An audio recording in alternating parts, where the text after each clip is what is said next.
Good morning, my dear students. Today we will discuss about the relation. So हमने previous lectures में हमने किया था सेट के बारे में, हमने सेट के बारे में स्टडी की थी. हम करेंगे रिलेशन के बारे में. रिलेशन जैसे जयपुर राजधानी है किसकी? राजस्थान. तो जयपुर का रिलेशन किससे है? राजस्थान से. तो इस तरीके के हम रिलेशन के बारे में पढ़ेंगे, उनको मैथमेटिकली हम रिप्रेजेंट करेंगे. उससे पहले हमें करना होगा Cartesian product of two sets. Cartesian product को आपने पढ़ा होगा कि the Cartesian product of two set A and B denoted by A cross B. Cross A cross B. So this one denoted by the Cartesian product of two sets. So A cross B equal to AB, where A is belongs to A, B is belongs to B. That means कि ये जो A cross B के जो elements होंगे वो किस type के होंगे? ऑर्डर पेयर टाइप्स के होंगे. ए बी कौन सा ऑर्डर पेयर टाइप के होंगे? ए बी टाइप के होंगे. Where first element is belongs to the first set and second element belongs to the second set. This element cannot be written as BA क्योंकि AB cannot be written as BA. So now we define the relation. Let A and B are two non-empty sets. Then any subset R of A cross B is called the binary relation. यानी कि हमने A cross B का जो Cartesian product है उसका जो subset होगा, कोई भी हम A क्रॉस B का कार्टेशियन प्रोडक्ट लें, उसका जो सबसेट होगा वो क्या होगा? जो सबसेट होगा वो उसको हम रिलेशन बोलेंगे. तो किस तरीके? If A is belongs to A is related to B belongs to B, कि कोई भी ए जो है वो रिलेटेड है बी से, तो दैट मीन्स इसको हम लिख सकते हैं कि A B belongs to R और ए रिलेशन बी. इसको हम कैसे? A B belongs to R को हम रीड करते हैं ए रिलेशन बी. सो इसकी कुछ कंडीशंस होती हैं रिलेशन के लिए कि हम कोई भी हमने ये ए क्रॉस बी का हमने कार्टेशियन प्रोडक्ट बना लिया तो उसके वो रिलेशन कैसे होगा? कोई भी हम एक ले लें, जैसे ए क्रॉस बी का हमने ए के अंदर, ए सेट के अंदर हमने ले लिया A B C element, B capital B के अंदर ले लिया 1 2 3. तो टोटल पहले तो हम कार्टेशियन प्रोडक्ट निकालें. कार्टेशियन प्रोडक्ट टोटल निकालने के बाद में हम उसका कोई भी ऑर्डर पेयर को ले लें जो उसका सबसेट है ए क्रॉस बी का, वो उसका क्या होगा? रिलेशन होगा. नेक्स्ट आता है domain and codomain of relation R. So domain of codomain relation R का हम निकालें तो डोमेन क्या होगा? जो डोमेन होगा आर का, क्योंकि आर क्या है? इस subset of A cross B, कि R be a relation from set A to set B, then A is called the domain of R and B is called the codomain of R. कि R जो relation set A से set B में, तो ए का जो elements होंगे वो domain are को रिप्रेजेंट करेंगे और बी के जो एलिमेंट्स होंगे वो कोडोमेन आर को रिप्रेजेंट करेंगे. Range all those element of order pair which are related to B. That means all those element of order pair which are related to B, यानी कि कौन से एलिमेंट है जो बी से रिलेटेड है. सो दैट मीन्स जो बी के जो एलिमेंट्स होंगे, सेट बी के जो एलिमेंट्स होंगे वो क्या होंगे? रेंज आर को डिफाइन करेंगे और range R is a subset of B. Next आता है इनवर्स रिलेशन. कि आर अगर सबसेट है ए क्रॉस बी का, देन आर इनवर्स सबसेट होगा बी क्रॉस ए का, सच दैट कि आर अगर ए बी का है, by the definition R relation है ए रिलेशन है बी से, तो आर इनवर्स क्या होगा? B related to A. This one R inverse is equal to B A such that A B belongs to R. अगर A B belongs to R होगा तभी R inverse exist करेगा. So A B belongs to R implies this implied B A belongs to R inverse. फिर आता है composite relation. ये composite P O आएगा. Composite relation, let A and B, A B and C R non empty set and R is a subset of A cross B and S is a subset of B cross C. Then SOR, SO means composite relation. SOR is subset of A cross C. So SOR equal to, so SOR is subset of A cross B. So SOR means element कैसे होंगे, AC type के, there exist B is belongs to B such that AB belongs to R and BC belongs to S. For all A is belongs to A, C belongs to C.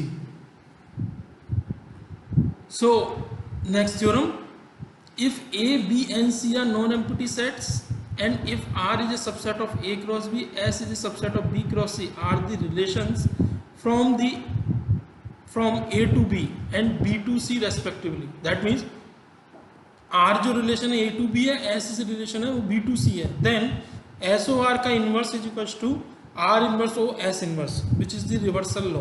काफी बार exam में आया हुआ है ये result. सो हमें इसको prove करना है. सो फर्स्ट हमें क्या करना होगा, this one left hand side is a subset of right hand side, then right hand side is a subset of left hand side. So first given that R is a subset of A cross B, so that means R अगर relation है तो R inverse exist करेगा, R inverse is subset of B cross A. S is a subset of B cross C, then S inverse is a subset of C cross B. So R inverse O S inverse क्या होगा, R inverse O S inverse is a subset of C cross A because C cross B, B cross A. So C cross A.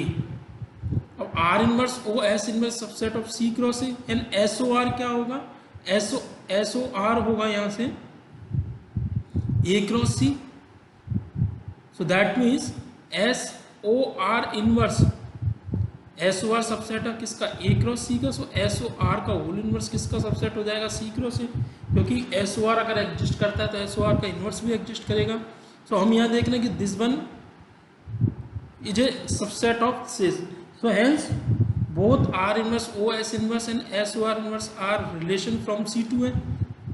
This one, so C if CA is belongs to SOR inverse, so C belongs to C and A belongs to A. So CA belongs to SOR inverse, imply this implied AC किसको belong करेगा, SOR को, by the inverse property. So there exists B belongs to B such that AB belongs to R and BC belongs to S. So imply this implied अगर AB belongs to R का member है तो BA किसका member होगा, R inverse का. BC अगर S का member है तो CB inverse belongs to S inverse. So CB belongs to S inverse, BA belongs to R inverse. So CA is belongs to R inverse O S inverse, composite में आ जाएगा. सो हम लेके क्या चले थे, CA लेके चले थे belongs to SOR inverse को, और हमने प्रूफ क्या कर दिया, CA is belongs to R inverse O inverse. So that means SOR inverse is equals to R inverse O S inverse. सो ये रिवर्सल लॉ था.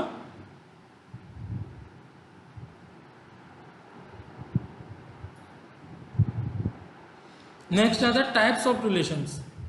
टाइप्स ऑफ रिलेशन में हम बात करें, सबसे पहले आते हैं एम्प्टी रिलेशन, कि लेट A and B are two non empty sets, then A subset phi of A cross B is called the empty relation.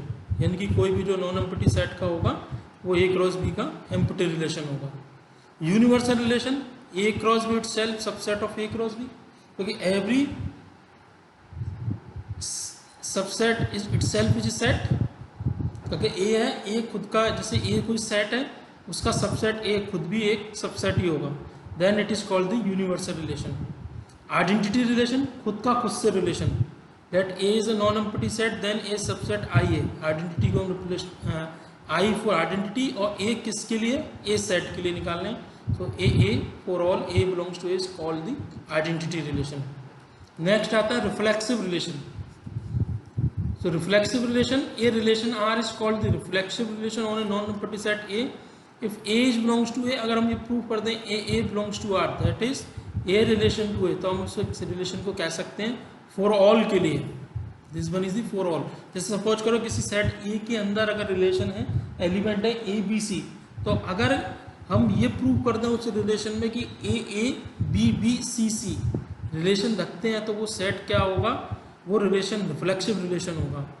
Symmetric relation, A relation R is called the symmetric or on a non-empty set A. If AB belongs to A, then AB belongs to R and B A belongs to R, कि अगर A B कोई relation R है किसी set के अंदर, Cartesian product के अंदर, अगर बी ए भी है तो वो रिलेशन सिमेट्रिक रिलेशन होगा। एंटी सिमेट्रिक रिलेशन में कि A B belongs to R है, B A belongs to R है, तो ए इक्वल टू बी भी होना चाहिए। ट्रांजिटिव रिलेशन, ट्रांजिटिव रिलेशन में क्या होता है कि A B belongs to R, B C belongs to R अगर है तो हम ये प्रूव करते हैं कि A C belongs to R है, तो वो रिलेशन ट्रांजिटिव रिलेशन होता है। नेक्स्ट आता है इक्विवेलेंस रिलेशन, कि कोई भी रिलेशन एक इक्विवेलेंस रिलेशन होगा अगर वो तीन प्रॉपर्टियों को प्रूव कर दें कि एक तो रिलेशन वो रिफ्लेक्सिव हो, दूसरा सिमेट्रिक और तीसरा ट्रांजिटिव रिलेशन, तो हम इस रिलेशन को हम कहते हैं इक्विवेलेंस रिलेशन। और ये ध्यान है कि ये इक्विवेलेंस रिलेशन जो है वो काफ़ी बार एग्जाम में आया भी हुआ है। कोई भी सेट दे दे, कोई भी एक रिलेशन दे देगा और आपको पूछेगा कि इसको शो करना है कि इक्विवेलेंस रिलेशन है कि नहीं, तो आपको तीन प्रॉपर्टी प्रूव करनी होंगी, first reflexive, second symmetric, third transitive relation. Next आता है partial order relation. A relation R is called the partial order relation on a non empty set A if R is reflexive, anti symmetric and transitive. तो equivalence में तो reflexive, symmetric और transitive, और partial order में reflexive, anti symmetric और transitive, ये prove करना होगा। और ये इन दोनों रिलेशन के बिहाफ पर ही हमें कोई क्वेश्चन पेपर में जरूर आता है। Okay, so thank you very much.